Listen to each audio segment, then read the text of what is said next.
Hey guys, have you ever found yourself in a situation where you just kept pushing emotions down and literally stuffing them away and hoping that they would just disappear? Well, maybe it was after a tough breakup or a frustrating day at work, or sometimes it's a fight with a loved one. And at first, it might have seemed like it was working. And you kept yourself busy and distracted yourself with other things. And you tried to convince yourself that everything was just fine. But then, as we know where the story goes, one day something happens, a tiny trigger, a minor inconvenience.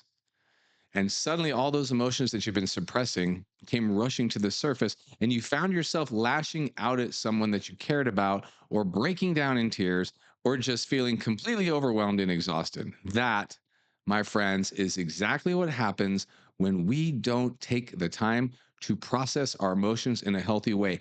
Yes, if you know me, you would say, is Derek Price talking about emotions? The answer is yes. When we don't take the time to process them, our emotions in a healthy way, it can become overwhelming. So, what is this all about? Now, here's what I want you to do. Imagine your mind as a shed, and every emotional experience that you have is like a brick. And some bricks are light and easy to carry, like, let's say, joy and excitement. And others are heavy and burdensome, maybe like grief and anger. Now, picture yourself just taking those bricks and stacking them up in the shed one by one, and without ever really looking at them or dealing with them. Now, eventually, that shed is going to get pretty darn full, and those unprocessed emotions are going to start to weigh you down. And that's where emotional inventory comes in. Pretty cool term, right?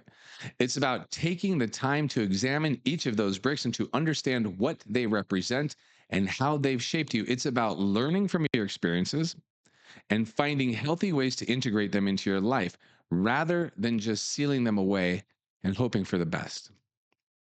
Okay, cool, Derek. I'm following you, but why is this so important? You see, guys, as humans, we have this tendency to want to, and this is for all of us, we want to avoid difficult emotions. I'm gonna say that again. Hey guys, alphas, it is a humanistic tendency to want to avoid difficult emotions. You are normal, and we push them down and we distract ourselves and we numb out with various substance, sometimes terrible choice, or behaviors. But here's the thing, those emotions don't disappear just because we've numbed them and covered them. They fester and they grow, and eventually they explode, and they explode in a way that can be really damaging to ourselves and to others. And this is where psychological concept of emotional regulation comes in. You see, emotional regulation refers to our ability to modulate and manage our emotional responses in a way that's adaptive and healthy. And when we struggle with emotional regulation, we might find ourselves getting overwhelmed by our feelings, lashing out at others, or even worse, like turning to unhealthy coping mechanisms like a substance. So, that's why emotional inventory is so crucial. It's about developing the courage to face our feelings head on, to sit with them, and to process them in a way that allows us to grow and to heal. And as the Stoic philosopher, one of my favorites, Marcus Aurelius, once said, the happiness of your life depends upon the quality of your thoughts. And by taking inventory of our emotions, we're taking control of our thoughts and ensuring that they're serving us rather than holding us back. So let's get to the lesson component here. But here's the thing, guys, emotional inventory isn't how do I say this? One and done kind of a deal. It's a lifelong practice. It is a commitment to continual self reflection and growth. It's about being willing to look at those heavy bricks, even when it's uncomfortable, and to trust in the process of healing. And one of my favorite psychologists, Carl Jung, once said, until you make the unconscious conscious, it will direct your life and you will call it fate. It's a powerful statement. I'm going to say that again because we talked about this a couple of weeks ago. It's just this one hits home for me.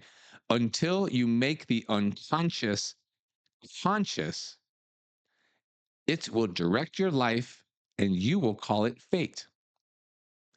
That's the power of emotional inventory. It allows us to bring our unconscious emotions into the light of awareness so that we can take intentional actions in our lives. Okay, cool. How do I apply this? So, how do I start applying these principles, this particular principle in my life? Well, first and foremost, it's about creating space for reflection.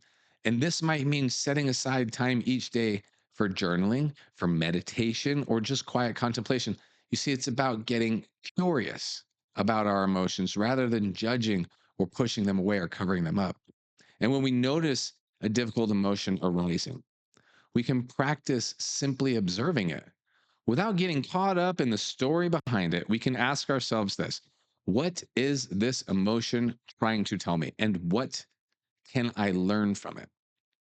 And by approaching our emotions with openness and curiosity, we start to unpack these bricks out of that shed one at a time. It's also important to have support in this process.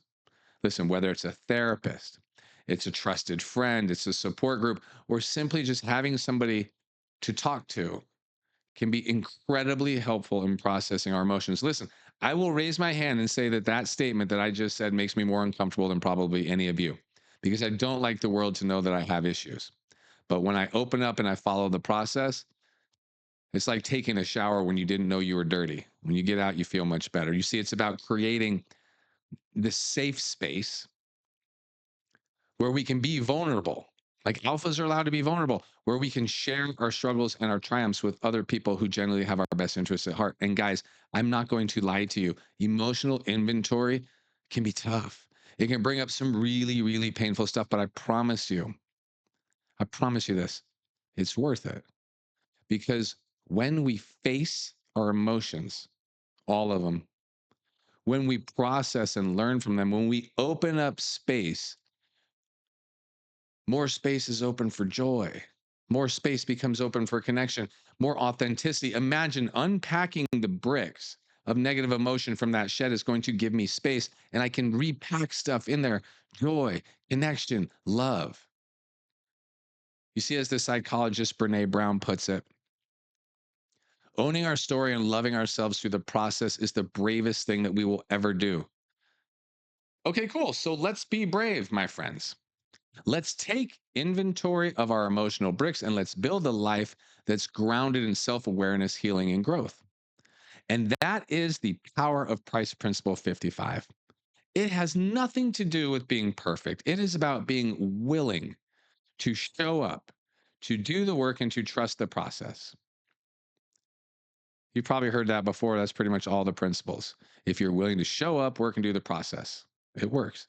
And I know that if you commit to this practice, if you make emotional inventory a priority in your life, you will start to see some truly incredible shifts. And you will find yourself living with more authenticity, more resilience, and more joy than you ever thought possible. But you got to clear out the negative. So let's do this, guys. I want you to take inventory of your emotions. I want you to go brick by brick. Let's have the courage to face our shadows and the compassion to love ourselves enough to even engage in the process to begin with. And let's emerge on the other side as our most authentic, empowered versions of ourselves. And that's what this work is all about. And I'm honored to be the guy that brought this to you on this journey. Love you. Price out.